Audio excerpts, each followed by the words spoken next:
Hello. My name is Jorge Tucker, and I've been involved with Skills USA for the past 3 years now. I am the coach for the mobile robotics and also for urban search and rescue. And there's a lot of different components that are involved in both of these, and there's a lot of different skill sets that are involved. And as far as students need to be very hands-on, need to be they need to be very creative because they're given almost a blank slate to start with, and they have to bolt things together, put wheels, put motors, and then also understand the programming, and to make something out of just a bunch of parts and pieces that you hand them. And I think the biggest challenge that I found with teaching students at this age level, in the middle school level, they start from 11 all the way to 14, is I needed to understand that I needed to not make any assumptions that they've ever even seen things like a screwdriver, because a lot of them haven't. They've never touched a screwdriver, or they've never really bolted something together. The biggest part of it is I needed to make sure that I gave very explicit instructions. When they're, even just to start building something, start putting, bolting two brackets together, and how to use a wrench to hold it on one side, and how to use the screwdriver or to put it on the other side and make sure they're turning in the right direction, because they've never done it. Most of them have never done anything like that, and so in the initial part of it takes quite a bit of time. So it initially takes quite a bit of a learning curve, but once they've understand those parts, I found that middle school, they are very creative.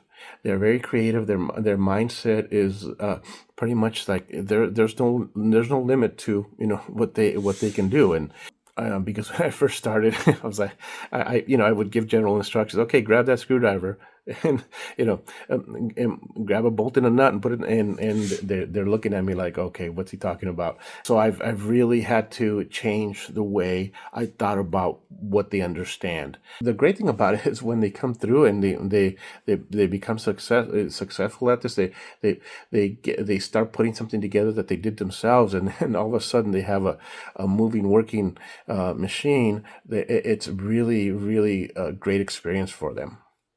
That's my experience in working with middle school children, having them build mobile robotics. Have a good one, guys. I became an advisor because I saw how powerful being part of Skills USA is for our students. The skills they learn are invaluable for the future.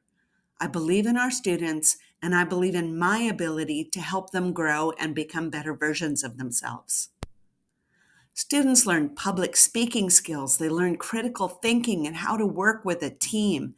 Through Skills USA, they also learn perseverance and hard work. They don't get far without working hard, and the students who commit to this club see the results of their hard work. Middle school competitions are accommodating to what students are learning in middle school. They're not as specific because middle schools do not have specific pathways like high schools do. Additionally, the parameters of middle school competitions are on par to their skills, while still providing the necessary rigor to grow in leadership, perseverance, and teamwork. New advisors need to commit as they are able and allow themselves to give the club a chance. This is a rigorous club and requires a lot of commitment. Take it one step at a time and learn one aspect at a time to avoid getting overwhelmed.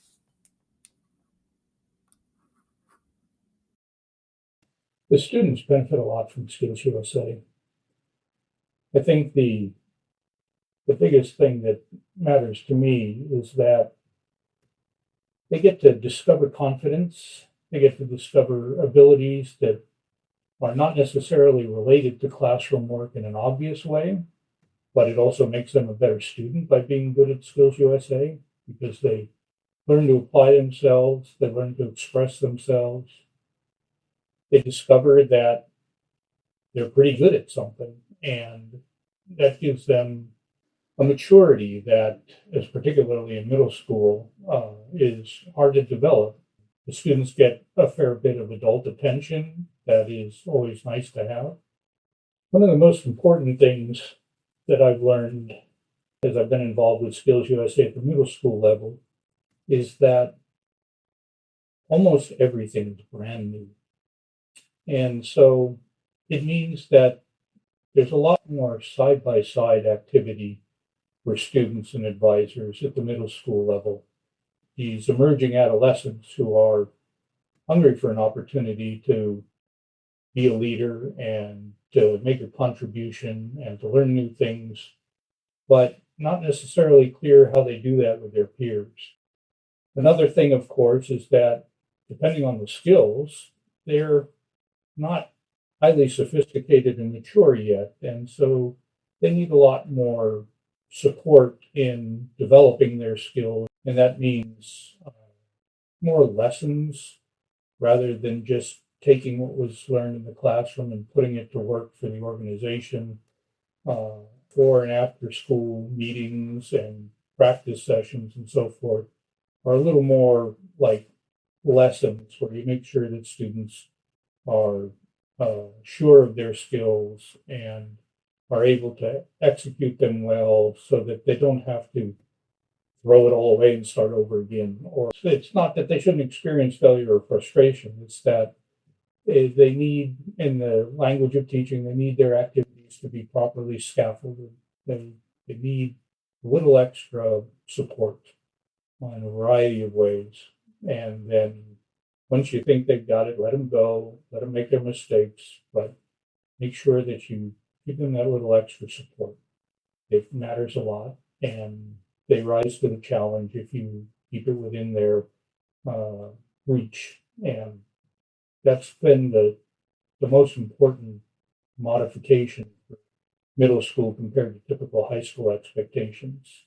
If you're thinking about being an advisor yourself, either starting a Skills USA chapter, joining in with one that's already active, or taking over one because the previous advisor is retiring or transferring away from the school, I think the most important thing for making the experience of being an advisor work is keeping records of everything you do so that you're never starting from scratch on anything the next year. You have something to revise, whether it's a packing list to go on a trip to state, a planning timeline to get ready to be involved in a community service project. Timing of everything is also really important. So you have to calendar. It's the first thing that we do with the new officers every year. Critical. So it's not you that's doing most of this, it's the students. And they need to be able to hold themselves accountable. And the way to do that is to calendar.